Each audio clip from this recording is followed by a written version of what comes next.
Guys, welcome back to my YouTube channel. അപ്പോൾ ഇത് നമ്മുടെ വേദുക്കട്ട 5 മണിക്ക് എണീച്ചിരിക്കുകയാണ്. കാരണം ഇന്ന് വേദുവിൻ്റെ ഫസ്റ്റ് ഫ്ലൈറ്റാണ്. അത് നമുക്കൊരു സ്പെഷ്യൽ ഡേ ആണ്. പിന്നെ രണ്ടാമത്തെ കാര്യം, വേദു അതിന് ശേഷം ആദ്യത്തെ ഫാമിലി ട്രിപ്പാണ്. അതും വേറെങ്ങുമല്ല, ഗോവയിലേക്കാണ്. അതുകൊണ്ട് നമ്മളെല്ലാവരും രാവിലെ 7 മണിക്ക് തന്നെ കുളിച്ച് റെഡിയായിട്ട് എയർപോർട്ടിലേക്ക് പോവുകയാണ്. നമ്മുടെ വീട്ടിൽ നിന്ന് എയർപോർട്ട് ഒരു 20 മിനിറ്റ് ദൂരമാണ്. കാരണം നമ്മൾ ഹിൻഡൻ എയർപോർട്ടിൽ നിന്നാണ് പോകുന്നത്. അവിടുന്ന് 10:30-ക്കുള്ള ഫ്ലൈറ്റാണ്. അപ്പോൾ വേദു വണ്ടിയിലിരുന്നപ്പോൾ തന്നെ ഉറങ്ങി. എയർപോർട്ടിൽ വന്നതിന് ശേഷമാണ് എണീച്ചത് അവൻ. അങ്ങനെ അവൻ അവിടുത്തെ കാഴ്ചകളൊക്കെ കണ്ട് എൻജോയ് ചെയ്യുകയാണ്. അവിടെ കുറേ ലൈറ്റ്സൊക്കെ ഉണ്ടായിരുന്നു. അവന് ഭയങ്കര ഒരു എക്സൈറ്റ്മെൻറ്റൊക്കെ ആയിരുന്നു. പക്ഷേ ആ എക്സൈറ്റ്മെൻറ്റ് ഫ്ലൈറ്റിൽ കയറിയപ്പം എല്ലാം തീർന്നു കിട്ടി. അപ്പം നമുക്ക് ഫ്ലൈറ്റിൽ കയറുന്നതിന് മുമ്പേ ഇവിടെ കുറച്ച് ചെക്കിങ്ങൊക്കെ ഉണ്ടല്ലോ, ബോർഡിംഗ് പാസ്സൊക്കെ കളക്ട് ചെയ്യുന്നത്. അപ്പം അതിന് ഐ തിങ്ക് ഒരു മണിക്കൂറൊക്കെ എടുത്തു. അങ്ങനെ വെയിറ്റിങ്ങിലാണ്. അങ്ങനെ സെക്യൂരിറ്റി ചെക്കൊക്കെ കഴിഞ്ഞ് ഇപ്പമാണ് ഞാൻ അറിയുന്നത്. ഞാൻ എൻ്റെ ബാഗിൽ അറിയാതെ നെയിൽ കട്ടർ വെച്ചിരുന്നു. അപ്പോൾ അത് നമുക്ക് കൊണ്ടുപോകാൻ സമ്മതിച്ചില്ല. അങ്ങനെ അവിടെ തന്നെ ഡസ്റ്റ്ബിന്നിൽ അത് കളഞ്ഞു. അങ്ങനെ അത് പോയി കിട്ടി. പിന്നെ ഒരു 10:30 ഫ്ലൈറ്റ് ആയിരുന്നു. അങ്ങനെ നമ്മൾ ഫ്ലൈറ്റിൽ കയറി 10:30 തന്നെ ഫ്ലൈറ്റ് ടേക്ക് ഓഫ് ചെയ്തു. ആദ്യമൊക്കെ വേദുവിന് ഭയങ്കര എക്സൈറ്റ്മെൻ്റ് ആണ്. വിൻഡോ ഒക്കെ തുറന്ന് നമ്മൾ കാണിച്ച്, അപ്പം ഭയങ്കര എക്സൈറ്റ്മെൻറ്റിലിരിക്കുകയാണ്. ഇത് കണ്ടില്ല, ഇരിപ്പ് കണ്ടില്ല അവൻ്റെ. പക്ഷേ പിന്നീടായപ്പം അവന് ഒരു മൂഡ് ഓഫായി. അവന് കരച്ചിൽ തുടങ്ങി. എന്നാൽ നിർത്താത്ത കരച്ചിലായിരുന്നു. അവന് വല്ലാത്ത ഒരു മൂഡ് ഓഫ്. ഈ സമയം അവൻ്റെ പപ്പയുടെ കൂടെ അവൻ കളിക്കുമായിരുന്നു. ഇങ്ങനെ ചെറിയ കളിയൊക്കെ ആസ്വദിക്കുമായിരുന്നു.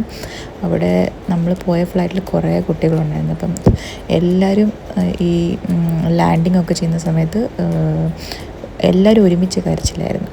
അങ്ങനെ അവൻ കരഞ്ഞ് എന്നോട് പിന്നെ എയർ ഹോസ്റ്റസ് എന്ന് പറഞ്ഞു കുറച്ച് നടക്കാൻ. അപ്പോൾ നമ്മൾ എണീച്ച് അവിടെ നടക്കുന്ന സമയത്ത് അവന് ഭയങ്കര സന്തോഷമുണ്ട്. പക്ഷേ ഇരിക്കുമ്പോൾ അവൻ പിന്നെ ആ മൂഡ്. അങ്ങനെ ഒരു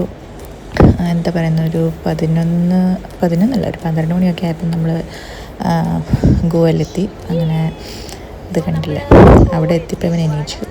നമ്മൾ പ്രതീക്ഷിച്ച് അവിടെ ഭയങ്കര മഴയായിരിക്കുന്നതാണ്. പക്ഷെ ഭയങ്കര ചൂടെന്ന് പറഞ്ഞാൽ ഭയങ്കര ചൂടാണ്. മഴ പ്രതീക്ഷിച്ച് പോയ, പക്ഷേ ചൂടായിരുന്നു. ഭയങ്കര ഹ്യൂമിഡിറ്റി ഉണ്ടായിരുന്നു. അങ്ങനെ നമ്മൾ വണ്ടിയൊക്കെ ബുക്ക് ചെയ്തിരുന്നു. നമ്മൾ 3 ദിവസത്തേക്കിന് വണ്ടി എടുത്തിരുന്നു. അപ്പോൾ 3 ദിവസം നമ്മൾ ഗോവയിലായിരിക്കും. അത് കഴിഞ്ഞ് നമ്മൾ നാട്ടിൽ പോകും, ഗുരുവായൂർ ക്ഷേത്രത്തിൽ പോകും. അപ്പം അങ്ങനെ അവിടെ നമ്മൾ നമ്മുടെ റിസോർട്ടിലേക്ക് പോവാണ്. നമ്മുടെ റിസോർട്ടാണ് ഏറ്റവും വലിയൊരു ഹൈലൈറ്റ്. എനിക്ക് ഭയങ്കര ഇഷ്ടപ്പെട്ടു ഈ റിസോർട്ട്. അവിടെ നമ്മൾ എത്തിയപ്പം ഒരു ഹാഫ് ആൻ അവർ ആയിരുന്നു അവിടത്തേക്കിന് ട്രാവൽ. അതിൻ്റെ ഇടയ്ക്ക് നമ്മൾ പെട്രോളൊക്കെ നിറച്ചു.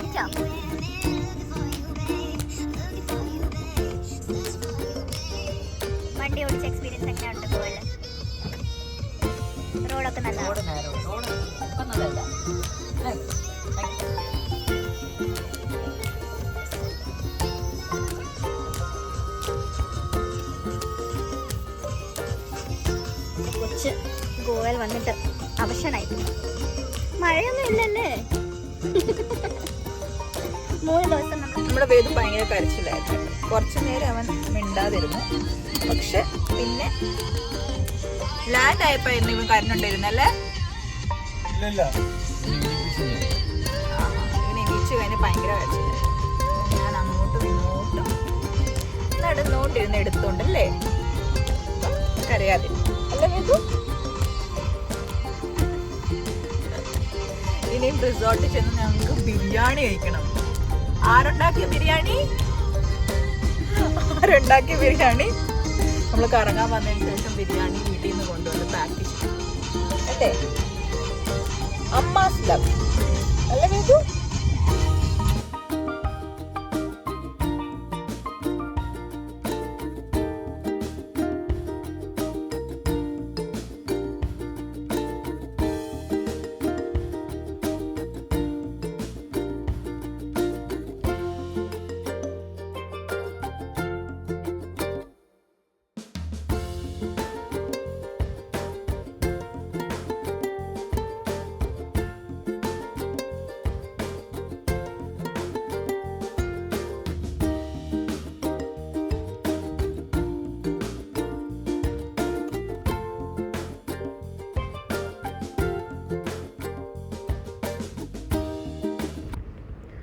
സോ ഫൈനലി നമ്മൾ നമ്മുടെ റിസോർട്ടിലേക്ക് എത്തിക്കുകയാണ്. റിസോർട്ടിൻ്റെ പേര് മെജസ്റ്റിക് റിസോർട്ട് കംഫർട്ട്സ് ആണ്. ഇത് നമ്മുടെ സൗത്ത് ഗോവ ഭാഗമുള്ള ഒരു റിസോർട്ടാണ്.